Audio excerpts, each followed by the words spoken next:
Day 10 of explaining something very simply under 2 minutes so I can understand it better. So I spoke about cancer heterogeneity. Today I'll talk about what are the ways that cancer heterogeneity can be checked.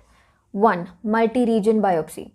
So taking biopsies from different parts of the same tumor, not just one area, because different regions can contain different mutations and even different molecular subtypes. 2.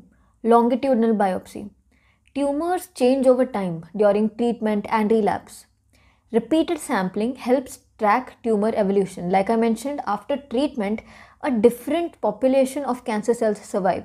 So checking those different cells is necessary. A mutation may appear, disappear, reappear during therapy. 3. Liquid biopsy and circulating tumor DNA.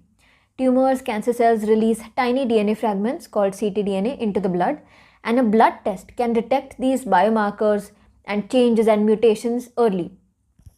Since ctDNA is circulating, it can represent multiple sites of the tumor at once, unlike a single biopsy. But the limitation here is not all tumors shed enough DNA into the blood, so detecting such a small amount of DNA is difficult. 4. Single cell sequencing. Instead of sequencing all the cells and averaging results, sequencing at a single cellular level reveals hidden tumor subpopulations missed by bulk sequencing. 5. Spatial single cell profiling like using CyTOF.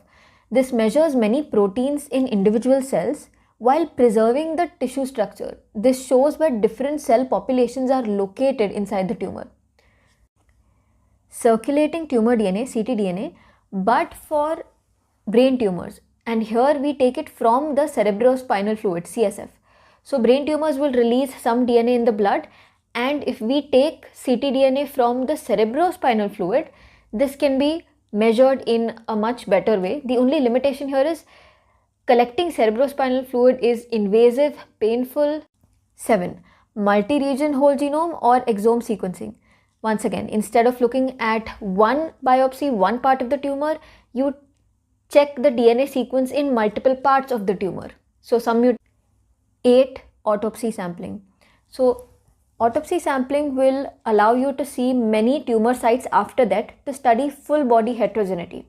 Reveals major differences between metastatic sites, and it will give a complete tumor map. But of course, this is useful for research, not treatment. 9. DNA barcoding and clonal tracking. Each cancer cell is given a genetic label that is unique. Researchers track which clones survive treatment.